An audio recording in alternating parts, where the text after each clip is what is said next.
오늘은 12번째 하나님이 사랑하시는 주의 선교사님들, 또 목사님들, 또 주의 종들을 140년 전에 조선에 내한하신 분 가운데 한번 따라 하시죠.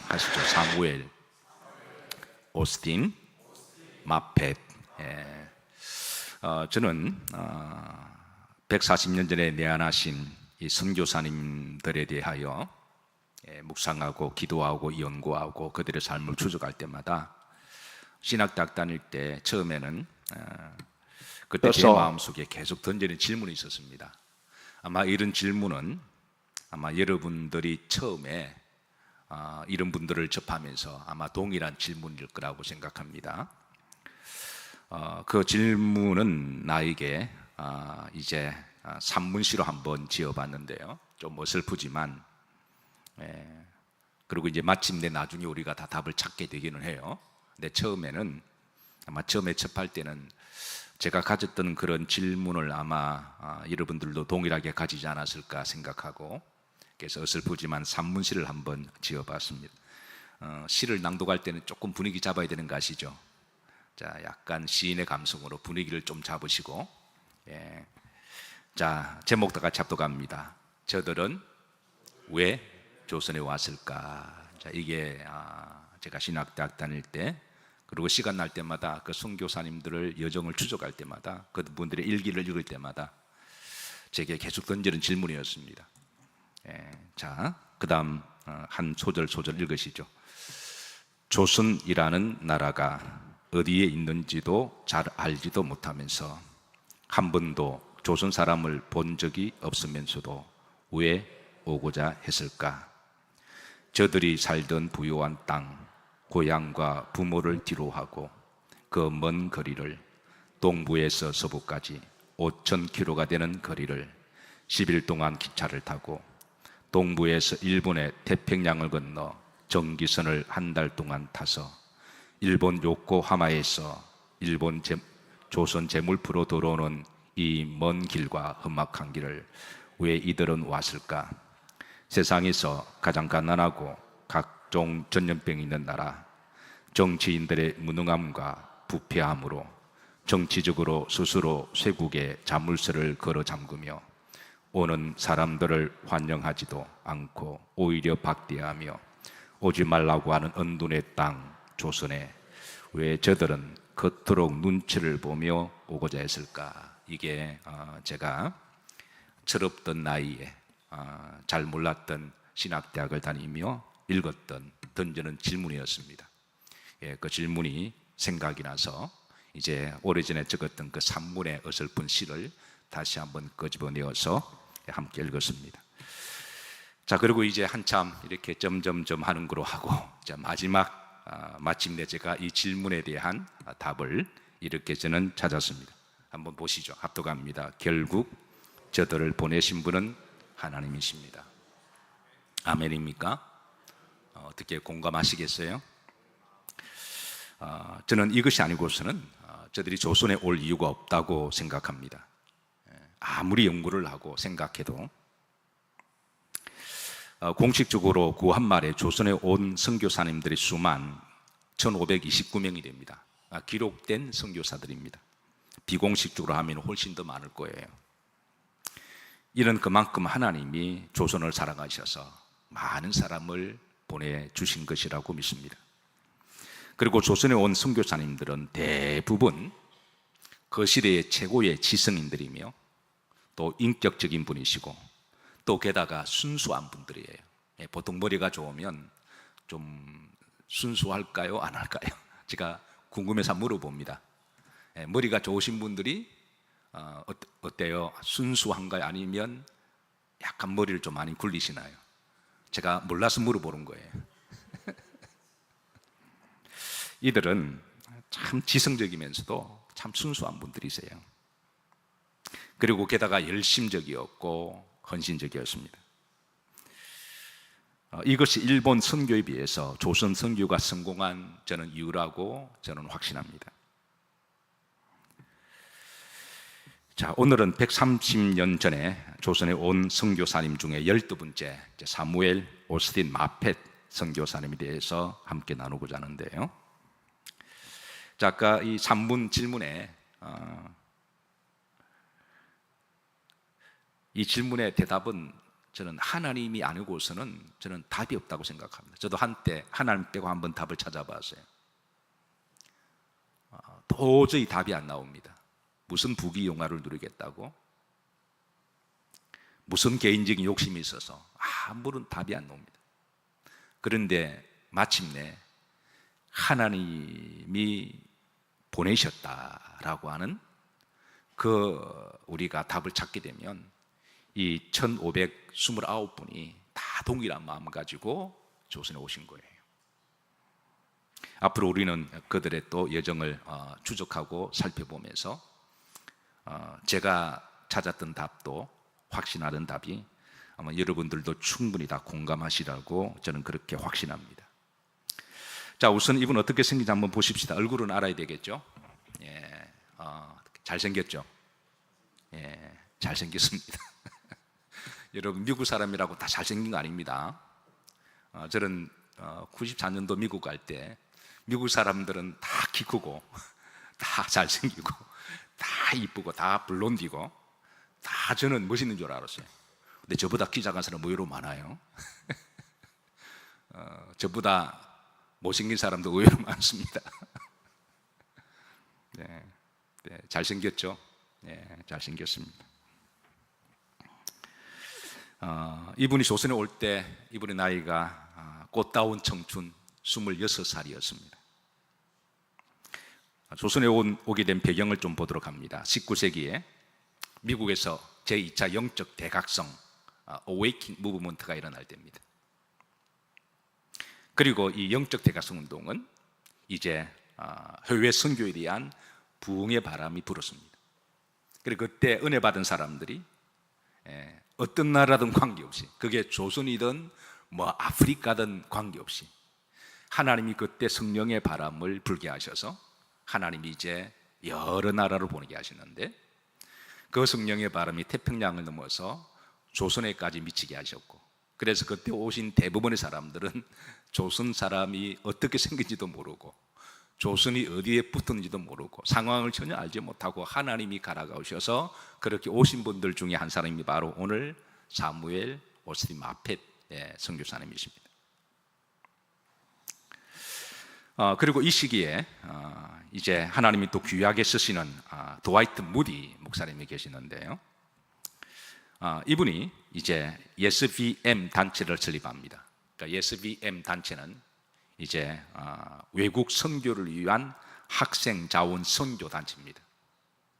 그래서 이 무디 목사님은 이제 대학마다 다니시면서 이제 하나님께서 지금 열방을 향한 복음의 선교를 부르시고, 그래서 부르시는데 누가 갈고, 그때 드와이트 목사님이 가는 곳마다 거의 동일한 부흥의 메시지는 이사야 6장 8절입니다. 이 말씀 가지고 미국의 전 대학을 다니면서 이제 이 말씀을 전하는데요. 자, 한번 보시죠. 합독합니다. 내가 또 주의 목소리를 들으니 주께서 이르시되 내가 누구를 보내며 누가 우리를 위하여 갈고 하시니 그때 내가 이르되 내가 여기 있나이다 나를 보내소서 하였더니, 목사님은 대학생 집회 때마다 하나님 목소리를 그대로 전합니다. 내가 누구를 보내며 누가 우리를 위하여 갈고. 이때 이사야가 이렇게 응답합니다. 따라서 내가 이르되 내가 여기 있나이다 나를 보내소서. 이때 수많은 대학생들이 성령의 바람의 감동을 받고 손을 들어 이때 저들은 하나님 앞에 헌신합니다. 나를 보내소서. 내가 어디로 갈지도 알지도 못하고 일단 손을 들어 일단 하나님 앞에 기도합니다. 손을 한번 들어보시죠. 일단 잘 모르지만 한번 하시죠. 내가 여기 있나이다 나를 보내소서. 손 내리셔도 돼요. 이때 대학생들 중에 가슴에 해외 복음을 가슴에 안고 선교의 씨를 품고 이제 공부하는 대학생들, 그 중에 우리나라 온 선교사들만 해도 놀라지 마십시오. 놀라지 말라고 우리 교인들은 정말 안 놀래요.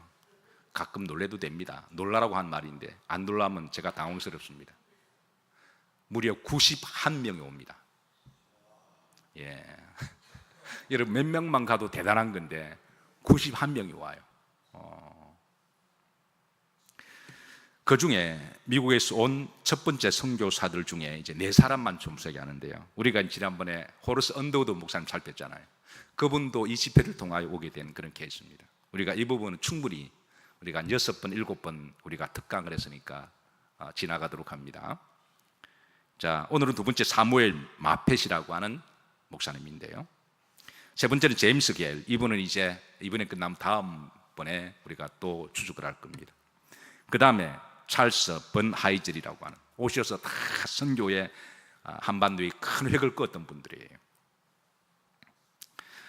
사무엘 마펫 선교사님은, 목사님은, 그러니까 이제 이제 학교에서 은혜 받고 서원하고 비전을 가지고 열심히 공부하고 나중에 신학교에 들어가서 이제 선교사 자격과 그리고 이제 목사의 자격을 다 받고 그렇게 조선에 오시게 돼요. 자, 이분은 미국의 인디애나 주에서 1864년 1월 25일에 태어나셨습니다. 독실한 기독교 집안에서 건실한 청년으로 잘 자랐고 미국의 하노버 대학교에서 화학을 케미컬을 전공을 하고 그리고 무디 부흥회를 참석해서 선교사의 소명을 하고 학교를 졸업하고 시카고에 있는 유명한 신학교 맥코믹 신학을 공부를 합니다. 그리고 신학을 졸업하고 미국 북장로교회에 조선에게 선교사 신청을 하게 되고 임명을 받고 이듬해 1890년 1월 25일에 조선을 향한 첫 땅을 밟게 됩니다. 이분의 이름이 재밌습니다. 아까 제가 이름 이제 사무엘 오스틴 마펫하고 가려 열고 한국 이름 한번 불러보시죠. 마포 3절. 저도 신학대학 다닐 때 이분 이름을 보고 제일 먼저 연상된 게 마포대교, 마포다리였습니다. 그리고 한평생 잊지 않는 이름입니다. 그러니까 마포, 앞으로 이분을 기억하실 때 마포 3열.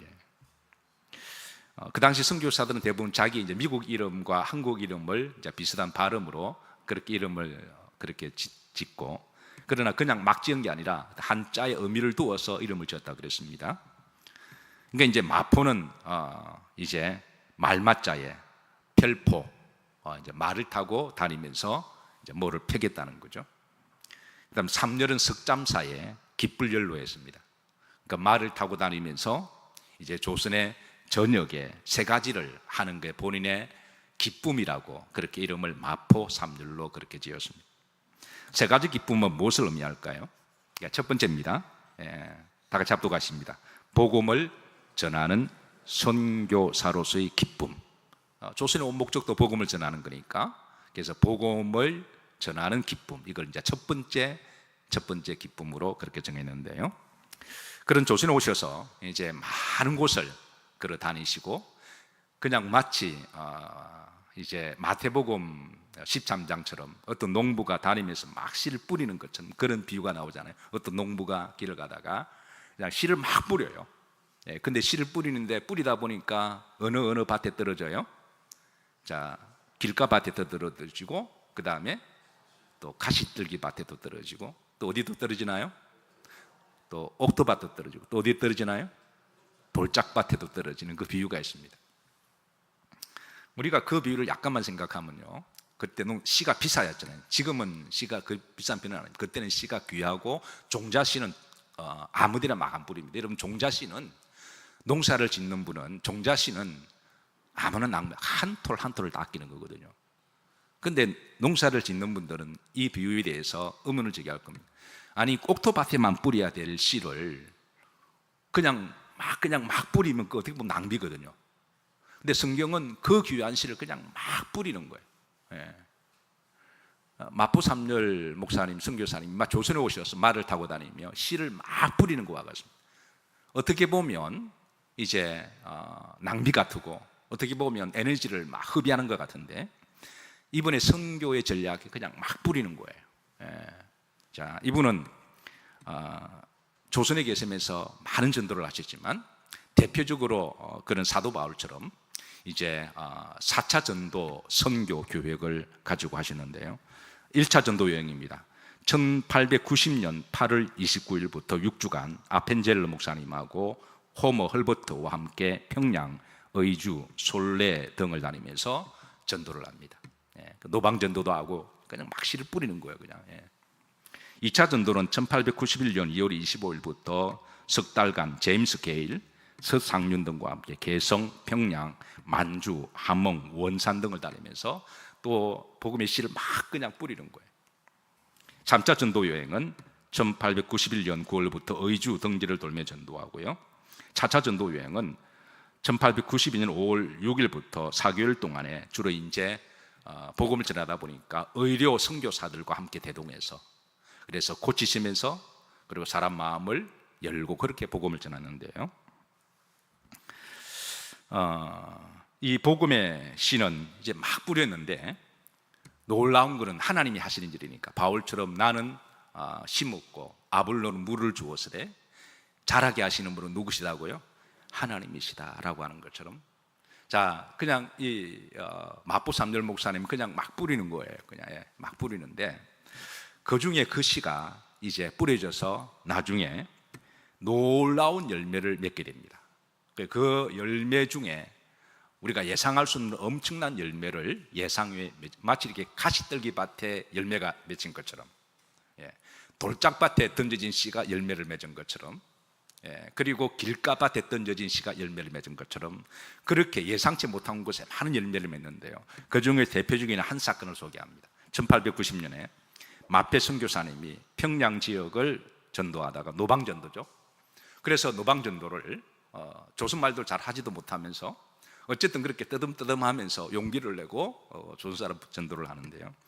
그때에 아주 냉소적으로 적개감을 가지고 도끼 눈을 가지고 팔짱을 끼고 다리를 떨걱떨걱 거리면서 그 마페 선교사님을 째려보는 한 청년이 있었습니다. 이때 제가 마페 선교사님 나이가 몇 살이라 그랬죠? 조선에 왔을 때 나이가 몇 살? 26살. 이때 째려보는 한 눈에 도끼 눈을 가지고 째려보는 청년의 나이는 25살. 불과 한 살 차이니까 뭐 다 도치기겠지. 자, 제가 이 사람 몇 가지 힌트 드릴 테니까 누군지 한번 알아맞혀 보세요. 당시 평양의 깡패였습니다. 자, 알면 손들어 대답하면 됩니다. 언제든지. 깡패로 유명한 사람입니다. 싸움을 잘해서 특별히 이 사람에 대한 별명이 박치기 왕입니다. 몸이 민첩하고 날려서 날아가지고 부엉 한번 박아버리면 그냥 다 뻗어버립니다. 머리가 깨지거나 피가 나거나. 그래서 이 사람의 별명이 평양의 깡패 박치기 왕입니다. 누군지 아시겠습니까? 우리 군사님 대답하신 것 같은데 맞는 것 같아요. 제가 입모양 보니까 모르겠어요. 이 청년이 이렇게 째려보고 있었던 거예요.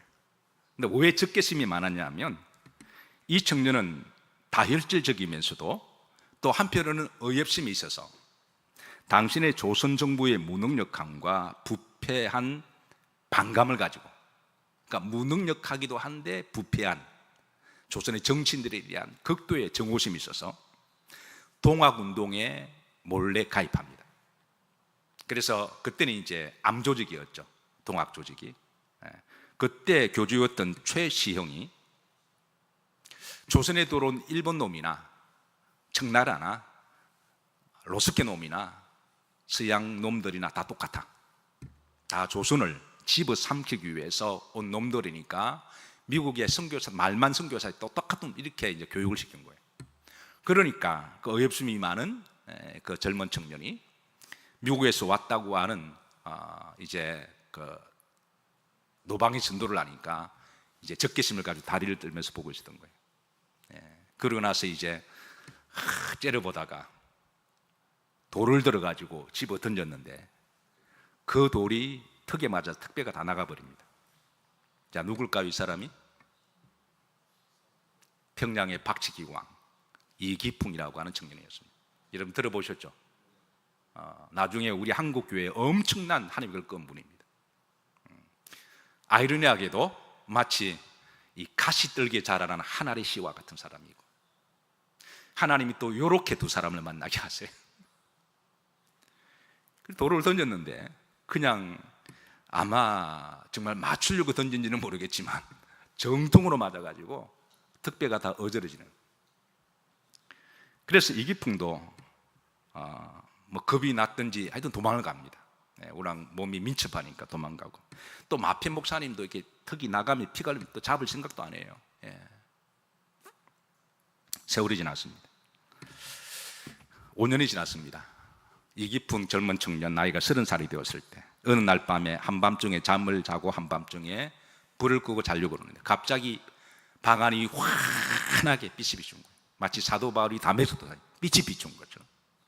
너무 신기하고 놀랍고 무서워서, 그러니까 대낮처럼 빛이 환하게 비춰서 그 빛을 볼 수가 없어서 두려움에 떨고 있는데, 그때 이런 음성이 들립니다. 기풍아, 기풍아, 왜 나를 핍박하느냐? 너는 복음을 전할 정인이 될 사람이다. 그러니까 너무 겁이 나고 무섭고, 그럼 이 사건이 이 적개적이고 이 깡패였던 이 이기풍 삶을 완전히 바뀌게 되는, 그러니까 이런 체험을 해본 적이 없잖아요. 그래서 이걸 가지고 제일 너는 왜 나를 핍박하느냐? 그래서 제일 먼저 떠오르는 사람이 누구였을까요? 바로 자기 턱뼈를 부러뜨렸던 마포 3열 선교사님 목사님이었습니다. 그래서 바로 찾아갑니다. 가서 용서를 구합니다. 나를 용서해달라고. 마포 3열 목사님이 용서하실까 안 하셨을까요? 목사는 다 용서해야 돼요. 막 던지고 부러져도 다 용서해야 되는 건가요? 네, 물론 용서합니다. 당연한 일이죠.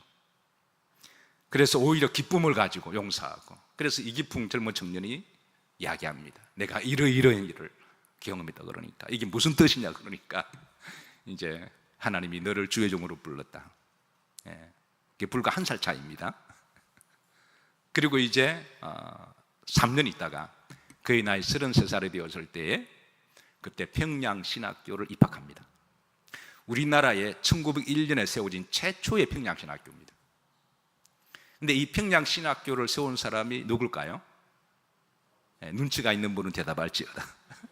바로 사무엘 오스틴 마펫, 이 선교사님이 1901년에 평양신학교를 세우는데요, 이게 우리나라 최초의 선지동산 주의종을 양산하는 신학교입니다. 참고로 감리교 신학대학은 1905년에 세웠거든요. 그러니까 감리교 신학대학보다도 4년 전에 평양신학교가 세워지고, 이게 지금 사진 보시죠. 지금 장로회 신학대학의 전신입니다. 이게 바로 이제 1901년입니다. 이게 장로회 신학대학의 전신이 바로 평양신학교입니다. 그래서 마포 3열 목사님이 이기풍 청년을 받아주어서 공부하는데요, 4년 후에 1907년에 우리 조선의 땅에 조선의 신학교에서 배출한 최초의 7분 목사님이 배출됩니다. 그 중에 한 분이 바로 이기풍 목사님이십니다. 자, 여기에 대하여 이제 좀 더 7분 목사님은 제가 다음 시간에 좀 더 디테일하게 그렇게 조금 더 나눠보도록 하겠습니다. 어쨌든 마포 3열 목사님이 막 그 귀한 복음이 씨야, 남들이 볼 때 낭비라 그러죠. 우리가 선교할 때 모르는 사람들 다 낭비라 그러거든요. 실제로 우리가 선교하고 교회를 세우거나 뭐 하면 누가 볼 때는, 어떤 사람들은 목사님 왜 그 낭비하냐고. 사람이 볼 때는 낭비지만 하나님 보실 때는 막 뿌림으로 한 영혼을 거두시는 거예요. 그 한 영혼이 나중에 엄청난 일을 하세요. 자, 이분이 얼마만큼 하신지 우리가 다음번에 좀 보도록 하는데, 어쨌든 마포 3열 목사님은 그래서 이제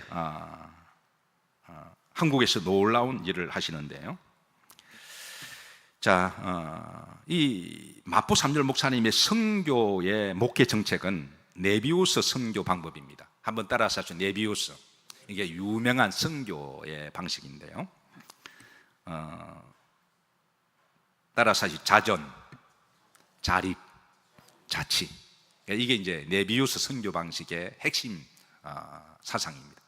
그러니까 자전은, 그러니까 선교사가 가서 전도를 하면 전도받은 사람이 전도하게 만드는 제도입니다. 그러니까 전도한 사람만 계속 전도하고 전도받은 사람은 나 은사가 없으니까 당신은 그게 아니라는 거예요. 전도는 은사와 관계없이 해야 되는 거니까. 그래서 이거를 마포 삼열 목사님은 조선에 오셔서 노방전도를 열심히 다니 전도하시고 또 전도받은 사람에게 또 스스로 전도하도록 그렇게 계속 가르칩니다. 이게 자전입니다. 자, 두 번째는 뭐라 그랬나요? 제가 자립. 그렇게 전도받은 사람들이 이제 또 마포 삼열 목사님 어떻게 하든 교회를 세우려고 그래요. 그 몇 명만 모이더라도 거기에 이제 교회를 세우도록 하고 자기는 또 떠나고 스스로 자립할 수 있도록 그렇게 해서 마포 삼열 목사님이 조선에서 세운 교회만 해도 약 1000교회가 넘습니다. 그래서 그를 흔히 일컬어서 조선의 선교의 아버지라고 불리는 것도 그런 것 때문에 그런 거거든요. 어떻게 하든 자립을 하게 만들어서 우리가 보통 어려우면 자꾸 도움받으려고 그러잖아요. 근데 뭐 필요할 때는 도움받는 게 좋은 일입니다. 근데 참 이상하기도 해요. 그 도움이 좋을 때도가 있지만 그걸 의지하게 되면 나중에는 죽을 때까지 도움받아요. 여러분 오해하지 마시고, 제가 처음 개척할 때 하나님 앞에 제가 서원한 게 중에 하나가 선교 지원을 제가 안 받는 걸 했습니다. 그게 나쁘다는 게 아니라, 왜냐하면 그거를 받는 걸 버릇이 되면요 그걸 의지하게 되거든요. 주변을 보니까 그래봐 교회 도움 받는 게 매달 10만 원, 20만 원 그거거든요. 그래 머리 좋은 젊은 전도사들은 머리가 좋으니까 막 한 10교회, 20교회를 막 이 다리를 막 걸어놔요. 어떤 식으로 걸어놔가지고. 그러니까 매달마다 그 당시 200~300만 들어오는 거는 적은 돈은 아니거든요. 그래서 뭐 큰 차는 아니지만 티코를 타고 다니고. 근데 젊은 전도사업을 티코도 뭐 벤츠와 같은 거니까. 그러면서 별로 걱정도 안 합니다. 왜? 따박따박 돈 들어오니까. 그게 나쁘다는, 필요할 때는 저는 받아야 된다고 생각하는데, 문제는 제가 그런 사람들을 가만히 보니까 이게 평생 도움 받더라고요. 그리고 사람을 의지하게 되는 거잖아요. 그래서 그때 제가 하나님께서는 기도한 게, 나도 그럴 만한 기질이 있는 사람이니까, 그래서 하나님 앞에, 하나님 제가 선교 도움을 받지 않겠습니다. 어떻게 하든 전도를 하고 열심히 해서 그렇게 해서 이제 하나님 앞에 기도했는데요. 이게 이제 옳고 그름의 문제가 아닙니다. 이건 이제 방식의 문제인데요. 마페 선교사님이 그때 제가 배웠던 선교 방식이 네비우스였습니다. 신학대학 때 제가 이분을 만났으니까 어떻게 하든 자립하도록, 죽이 되든 밥이 되든 오기가 생기거든요. 그리고 실제로 열심히 전도에 3분 들어오시면요 그분이 뭐 다른 교회에 10군데 뭐 이렇게 지원받아 훨씬 더 귀한 일을 하세요. 뭐 그것 때문에 전도하는 건 아니지만 어쨌든 하나님이 또 그렇게 역사하시더라고요. 그래서 개척을 하고 6개월 만에 저희는 자립했습니다. 그리고 1년쯤 되었을 때 우리가 돕는 교회가 많았어요.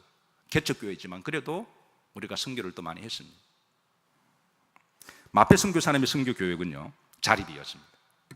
어떻게 하든 어떤 외부의 미국이나 외부의 원조 도움을 받아가지고 남의 도움을 받아서 그렇게 교회 건축하고 그렇게 교회가 유지되면 그건 자립이 아니잖아요. 두 번째가 뭐냐면 따라서 자치, 스스로 치리하라는 거예요. 어떤 문제가 생기면 선교사는 쪼르르 달려와서 이거 어떻게, 그렇게 하지 마. 스스로 리더를 세우고 스스로 회장을 세우고 스스로 리더를 만들어내는, 그래서 이런 걸 스스로 문제가 생겨도 해결할 수 있는, 그래서 네비우스 선교 방식이 바로 따라서 자전, 자립, 자치였습니다. 그래서 지금도 이제 많은 후배들이 제게 이제 개척이나 뭐 선교를 물어보면 제가 누구에 충고할 만한 그런 건 아니지만 저는 제 경험적으로 제가 자신 있게 이야기하는 것은 힘들고 어렵지만 도움받지 마라. 좀 매정하게 될 줄은 모르지만 이런 저렇게 도움받게 되면 나중에 목회에 대한 오기가 안 생기고, 그리고 죽기 살기로 목회가 안 됩니다. 어떻게 죽기 살기로 열심히 말씀 연구하고 열심히 전도하고 그리고 하나님만 의지하고 그렇게 기도하다 보면 하나님이 긍휼히 여겨주시사 하나님이 또 다른 방식으로 역사하시는 줄을 저는 저 나름대로 체득했기에 그렇게 저는 그렇게 나름대로 고민하는데, 자, 그래서 한국 교회가 이 자전, 자립, 자치를 통하여 그렇게 해서 이제 그가 가는 곳마다 이제 이렇게 전도가 되고 세워지고, 그래서 그가 귀한 교만 해도 아까 몇 교회가 넘는다고요? 1,000교회가 넘습니다. 그러니까 엄청난 일을 하신 거예요.